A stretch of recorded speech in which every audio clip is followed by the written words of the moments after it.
Hello friends, welcome back to Vishali's Creations. இன்னைக்கு நம்ம பார்க்க போறது ஒரு health based skin and hair care Kerala based tips தான் பார்க்க போறோம். இதுக்கு முன்னாடி சேனலை சப்ஸ்கிரைப் பண்ணிக்கோங்க. வாங்க இப்போ ஒரு காயின்ல இருக்க ரெண்டு சைடு மாதிரி தான் ஹெல்த்தும் பியூட்டியும்.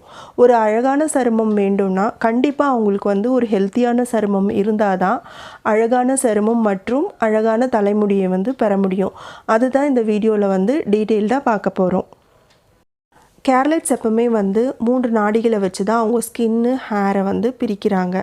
அதாவது ஹெல்த்துக்கும் அவங்க இதை வச்சு தான் ட்ரீட்மெண்ட் தராங்க. அது என்னென்ன நாடினா வாதம், பித்தம், கபம். முதலாவது பார்க்கக்கூடியது வாத நாடி. இவங்களுடைய சருமம் பார்ப்பதற்கு எப்படி இருக்கும்னா ரொம்பவே ட்ரையாக இருக்கும். இதை இவங்க சரியாக பராமரிக்காமல் விட்டுட்டாங்கன்னா இவங்களுக்கு அந்த ஸ்கின்னில் ரொம்ப ரிங்கிள்ஸு, அதுக்கப்புறம் அப்படியே விட்டாங்கன்னா சோரியாசிஸ், டெர்மடைட்டிஸ் இந்த மாதிரி ஸ்கின் டிசீஸ்லாம் கூட வரும். இவங்களோட சருமம் ரொம்ப குளிர்ச்சி உடையதாக இருக்கும். அடுத்ததாக பார்க்கக்கூடியது பித்த நாடி. இவங்களுடைய சருமம் எப்படி இருக்கும்னா வார்ம் அண்ட் ஹாட்டாக இருக்கும். தொட்டால் கொஞ்சம் வெது வெதுப்பாக அப்படியே சூடாக இருக்க மாதிரி இருக்கும். ஸ்கின் பார்க்குறதுக்கு ரெட்டிஷ் கலரில் இருக்கும். இது பித்தம் அதிகமாகும்பொழுது இவங்க அதை சரியாக பராமரிக்காமல் விட்டாங்கன்னா சில நேரத்தில் இந்த கிளைமேட்டிக் கண்டிஷன்ஸ் மாறும்போது, அதாவது நமக்கு சம்மர்லலாம் வரும்போது இவங்களுடைய அந்த பித்த நாடியினுடைய சருமம் இன்னும் அதிகமாக சூடாகும். அப்போ சூடு அதிகமாகும்போது அவங்களுக்கு ஸ்கின்னில் ரேஷஸ்ஸு, ஆக்னி இந்த மாதிரி ப்ராப்ளம்ஸ், ஃப்ரெக்கிள்ஸு இந்த மாதிரி ப்ராப்ளம்ஸ்லாம் இவங்களுக்கு வரும். அதனால இவங்க சருமத்தை முறையாக பராமரிக்கணும். அடுத்ததாக பார்க்கக்கூடியது கபநாடி. இவங்களுடைய சருமம் பார்ப்பதற்கு எப்படி இருக்குன்னா ரொம்ப திக்காக ஆயில் கண்டென்ட் அதிகமாக இருக்க மாதிரி இருக்கும். இந்த ஆயில் கண்டென்ட் இவங்களுக்கு இயற்கையிலே அதிகமாக சுரக்கிறதுனால இவங்களுக்கு முகப்பரு போன்ற பிரச்சனைகள்லாம் நிறையவே வரும். இந்த முகப்பரு சரியாக பராமரிக்காமல் விட்டுட்டாங்கன்னா இதை பெரிய அந்த முகப்பரு கட்டியாக மாறி அது ஒரு காலத்துக்கும் மறையாத ஒரு தழும்பு மாதிரி ஆகிடும். ரெண்டாவது இவங்களுடைய தோலில் நிறைய சுருக்கங்கள் சின்ன வயசுலேயே வந்துடும். இதெல்லாம் தான் இவங்களுடைய அறிகுறிகள். அடுத்ததாக பார்க்கக்கூடியது கேரளாவுடைய பெஸ்ட் ஆயுர்வேதிக் ஃபேர்னஸ் க்ரீம். அது என்னன்னா ஸ்வர்ணமுகி ஃபேஸ் க்ரீம் தான் அது. இதில் இருக்க மெயின் இன்க்ரீடியன்ட்ஸ் என்னென்னா கேஷர் மற்றும் கமல் கேஷர். கேஷர்னா குங்குமப்பூ, இது எல்லாருக்கும் தெரியும். செஃப்ரான் அது இங்கிலீஷில். கமல் கேஷர்னால் வேறு எதுவும் இல்லைங்க, தாமரை இதழில் இருக்க மகரந்த தூள் தான். இது ரெண்டும் தான் இந்த க்ரீமில் மெயின் இன்க்ரீடியன்ஸாக இருக்குது. அதனால தான் நம்ம சருமத்துக்கு தேவையான சிகப்பழகு மற்றும் முகப்பொலிவையும் இந்த க்ரீம் தருது.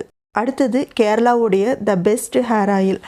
கேரளாவுடைய த பெஸ்ட் ஹேர் ஆயில் எதுன்னு பார்த்தீங்கன்னா முதலாவது இடத்துல இருக்கிறது கேஷினி ஹேர் ஆயில். இதில் இருக்க மெயின் இன்க்ரீடியன்ட்ஸ் என்னென்னா ஆம்லா, அதாவது நாட்டு நெல்லி மற்றும் பிராமினா வல்லாரை. இதுதான் மெயின் இன்க்ரீடியண்ட்டாக வச்சு இந்த ஹேர் ஆயிலை தயாரிச்சிருக்காங்க. இது முடிக்கு தேவையான ஊட்டச்சத்தை கொடுக்கறதுனால முடி நல்லா வளருது.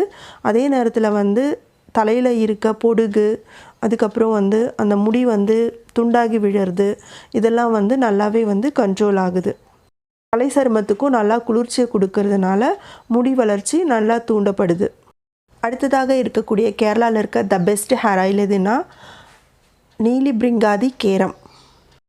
இதில் இருக்க இன்க்ரீடியன்ட்ஸ் என்னென்னா நெல்லிக்காய், அதாவது இந்தியன் கூஸ்பெரி, நாட்டு நெல்லி, பெரிய நெல்லிக்காய். இந்த பெரிய நெல்லிக்காயில் இருக்க தனிச்சிறப்பு என்னென்னா நம்ம முடி வளர்ச்சியை தூண்டும். அதே நேரத்தில் இளநரை வராமல் பார்த்துக்கும், பொடுகு வராமல் பார்த்துக்கும். அடுத்ததாக இருக்க மெயின் இன்க்ரீடியன்ட்ஸ் அவுரி, அதாவது இண்டிகோன்னு சொல்லுவாங்க. இது இயற்கையாகவே நம்ம தலைமுடியை கருப்பாக வச்சுக்கும். நம்ம ஹேர் டைஸ்க்கு கூட நேச்சுரலாக நமக்கு கருமை நிறம் வேணும்னா இந்த அவுரியில் பொடியை அரைச்சி போடும்போது நமக்கு இயற்கையான கருமை நிறம் கிடைக்கும். அடுத்ததாக மூன்றாவதாக இருக்கக்கூடிய இன்க்ரீடியண்ட் ரொம்பவே முக்கியமான இன்க்ரீடியண்ட் கரிசலாங்கண்ணி. இந்த கரிசலாங்கண்ணி தான் நம்ம முடியை நல்லா கருகருன்னு வச்சுக்கும், நமக்கு இளநரை வராமல் பார்த்துக்கும், பொடுகு வராமல் பார்த்துக்கும், முடி வளர்ச்சியை நல்லா தூண்டும், முடி கட்டாகி துண்டாகி விழாமல் கொட்டுறதை நல்லா பார்த்துக்கும். அதே நேரத்தில் முடியுடைய வேர்க்கால்களுக்கு வலுவு கொடுக்கும். முடி வேரோடு விழறதை நல்லாவே கண்ட்ரோல் செய்யும். அடுத்ததாக பார்க்கக்கூடியது the best ayurvedic skin oil. நம்ம எல்லாருக்குமே தெரியும் கேரளா பீப்புள் வந்து முகம் மற்றும் முடியை தான் அழகாக வச்சுக்கணும்னு நினைக்க மாட்டாங்க. உடல் முழுவதும் பளபளப்பாக அழகாக வச்சுக்கணுன்னு தான் அவங்க வந்து நினைப்பாங்க. அதனால் அவங்க அன்றாட வாழ்க்கையில் பயன்படுத்தக்கூடிய the best ayurvedic skin oil எதுன்னு பார்த்தீங்கன்னா, ஃபஸ்ட்டு இடம் பிடிக்கக்கூடியது வந்து குங்குமாதி தைலம். குங்குமாதி தைலம் தான் வந்து அவங்க வந்து ரொம்பவே அதிகமாக பயன்படுத்துகிறாங்க. ரெண்டாவது வந்து வின்சோரியா ஆயில். வின்சோரியா ஆயில் எதுக்கு பயன்படுத்துகிறாங்கன்னா, ரொம்பவே வந்து உலர்ந்த சருமம் இருக்கவங்களுக்கு வந்து இந்த சோரியாசிஸ், எக்ஸிமா, டெர்மடைட்டிஸ் இந்த மாதிரி ஸ்கின் டிசீஸ்க்கான வரத்துக்கான வாய்ப்புகள் அதிகமாக இருக்குது. ஸோ இந்த வின்சோரியா ஆயில் வந்து பயன்படுத்தும் போது அந்த பிரச்சனைலாம் வராமல் அவங்க சருமம் வந்து பார்க்குறதுக்கு ரொம்ப பளபளப்பாகவும் அழகாகவும் இருக்கும். மூணாவதாக பயன்படுத்தக்கூடியது வந்து ஏலாதி எண்ணெய். ஏலாதி எண்ணெய் வந்து கோகோனட் ஆயிலையும் இந்த ஏலக்காயும் சேர்ந்து வந்து தயாரிக்கக்கூடியதான் வந்து ஏலாதி ஆயில். இதுவும் வந்து ஒரு சருமத்துக்கு வந்து ஒரு நல்ல வந்து ஒரு நிறத்தையும் பொலிவையும் கொடுக்கும். நாலாவதாக எல்லாரும் பயன்படுத்தக்கூடியது வந்து கோகோனட் ஆயில். ஓகே ஃப்ரெண்ட்ஸ், இந்த வீடியோவில் the best ayurvedic skin cream, hair oil and body oil எல்லாமே வந்து இந்த வீடியோஸில் சொல்லியிருக்கேன். இந்த வீடியோ பிடிச்சிருந்தால் லைக் பண்ணுங்கள், ஷேர் பண்ணுங்கள், கமெண்ட் பண்ணுங்கள். மறக்காமல் உங்களுடைய கருத்துக்களை கமெண்ட் பாக்ஸில் வந்து மென்ஷன் பண்ணுங்கள். Thank you. See you on next video. Love you all. Bye. Take care.